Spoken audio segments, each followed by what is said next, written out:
Eu vou te dar 3 razões para você ficar comigo até o final desse vídeo. Primeiro, tenho aqui um dos livros que eu mais gostei no ano de 2020. Um dos meus preferidos de 2020. Segundo, eu tenho aqui um livro com 4 histórias incríveis. Terceiro, aqui dentro tem o melhor conto que eu já li na minha vida. Eu sou Fabrício Albuquerque, você está no canal Resenheiro. Vem comigo!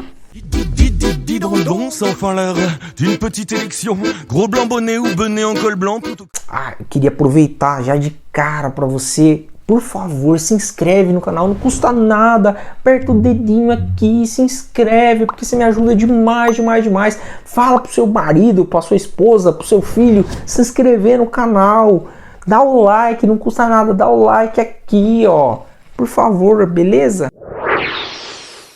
Bom, gente, esse livro aqui, primeiro de tudo, queria agradecer ao meu amigo Maurício, que com muito esforço, 7 anos de luta, consegui ganhar dele.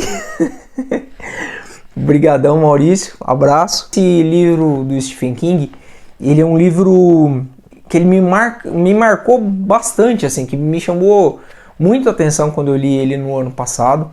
É um livro de 2010 e eu só vim ler ele agora em 2020.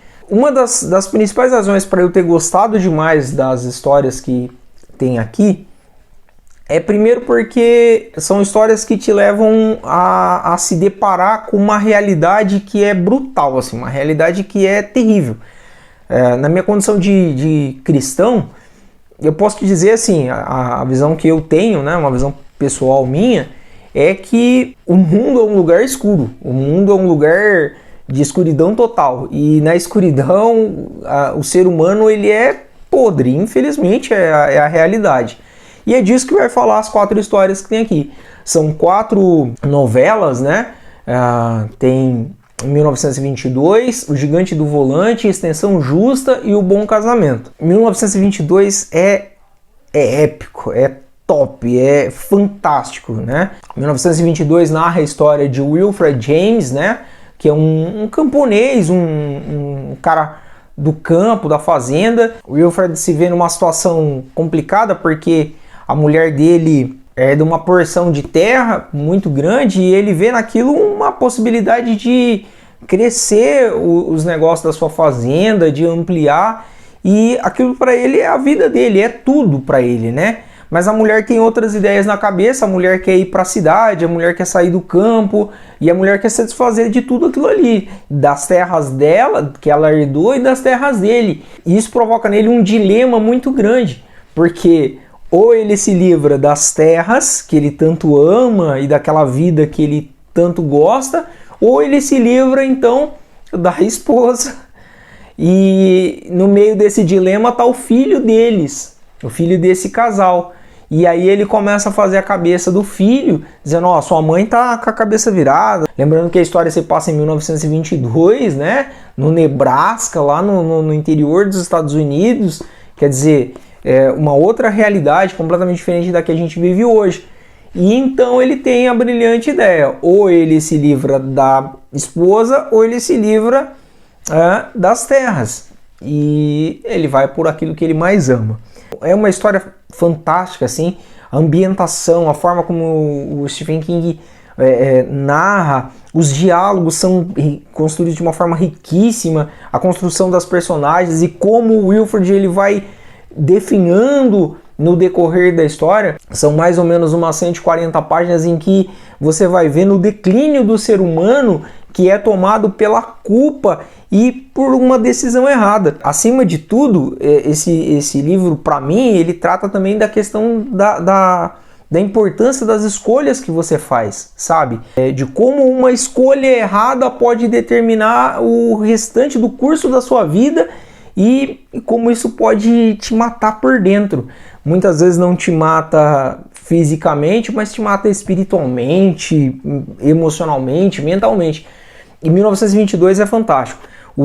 A Netflix lançou alguns anos atrás o filme também é massa demais, muito legal. Se você não assistiu ainda, assista, mas não deixa de ler, porque esse conto 1922 é para mim o mais da hora que eu já li do Stephen King.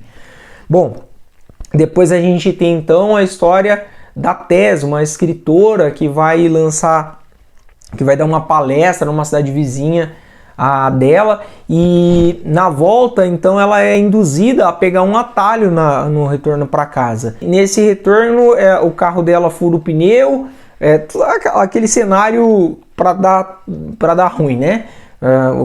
Fura o pneu, o celular não pega, lógico, e aí vem um cara e oferece ajuda para ela. E o cara é um gigante, enorme, mais de 2 metros de altura, e o cara se mostra gentil ali num primeiro momento, mas só que no final das contas ele faz? Ele se mostra um terrível estuprador. Ele arrasta ela para uma loja abandonada, estupra ela, arrebenta com ela, abandona ela numa vala para morrer e tal, mas ela consegue escapar dali, e depois que ela sai dali, então, ela sai dali totalmente mudada. Às vezes uma situação que ocorre na vida da gente transforma a gente. E é mais uma história de escuridão porque aborda uma situação que, infelizmente, é real, assim, e acontece muito nos nossos dias, né? A questão do estupro, a questão da violência contra as mulheres. E o que essas mulheres muitas vezes fazem, né? Muitas vezes elas são somente a vítima e elas não conseguem ter voz para serem ouvidas e para levar vamos dizer assim, a condenação dos seus violentadores, né? A Tess, então, ela mostra uma outra condição. Ela se vê, então, na condição de vingadora, de auto-vingadora, da vingadora das outras mulheres que passaram na mão daquele homem, né? Então é uma história de vingança, porque essa história basicamente é sobre isso, né?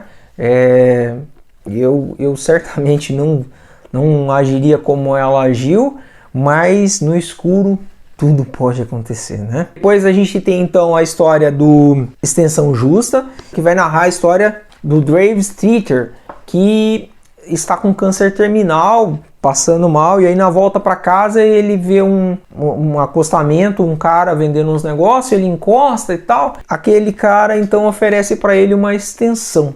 Ele fala que negocia, que trabalha com extensões variadas, né? Mas a extensão que ele oferece é a extensão de vida. Mas a que custo? Ele então oferece uma barganha com o Dave, e é mais uma escolha que o Dave faz e que gera um monte de consequências. Dos 4 contos, esse também é o que eu menos gosto, para falar a verdade para você, por algumas razões pessoais, mas é uma história também que mostra a questão do até que ponto você está disposto a se colocar em primeiro lugar acima das outras pessoas, né? Mas, às vezes, para salvar a própria vida, a pessoa, na hora do desespero, acaba fazendo escolhas erradas.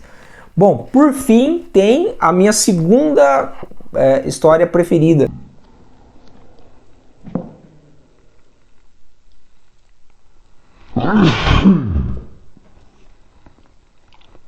O Bom Casamento vai narrar a história de Darcy Anderson. É a história de um casamento de anos em que ela descobre que não conhece muito bem a pessoa com que ela divide a cama e a vida.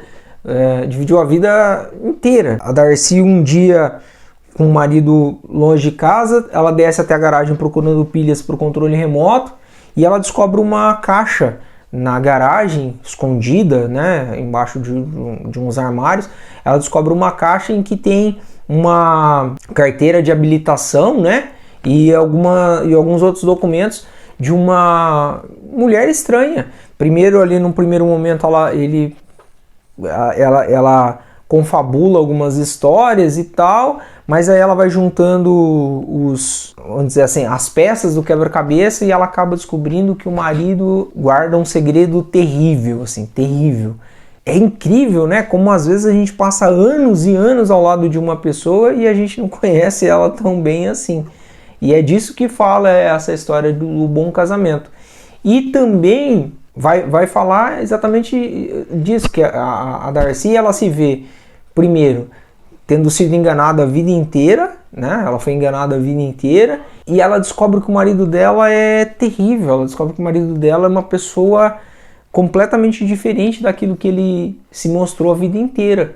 E também ela se sente no dever de fazer justiça pelas coisas que o marido dela fez. Eu não vou contar tudo, que é para despertar em você o interesse, mas eu te peço, por favor, leia esse livro, que é um livro que te faz refletir, é um livro riquíssimo. A forma como o Stephen King escreve, eu sou assim fascinado pela maneira como ele escreve, assim, eu acho que ele escreve muito bem. Se ele fosse romancista pro lado do amor, se as histórias dele falassem, não que não falem em algum momento, né, mas se ele fosse de outro gênero, ou policial, ou aventura, ou fantasia, e todos esses temas, na verdade, ele aborda nas histórias dele, não fosse, se o carro-chefe dele não fosse o horror, eu diria pra você que ele tava entre os top 5 assim, dos escritores, assim. E ele é um dos meus autores preferidos por causa dessa riqueza dos textos dele. Eu gosto demais da forma como ele escreve, né? Bom,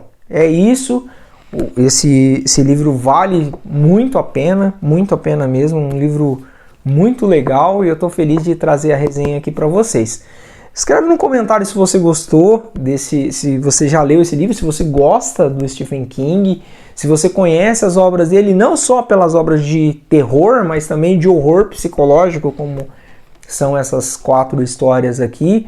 Fala pra mim se você tá gostando das resenhas que eu tô apresentando aqui no canal, se eu tô no caminho certo para ir norteando. Bom, é isso aí, essa foi a resenha de hoje e logo tem mais, domingão tem mais um vídeo aí no canal, tá bom? Forte abraço, fica com Deus, tamo junto. Travailler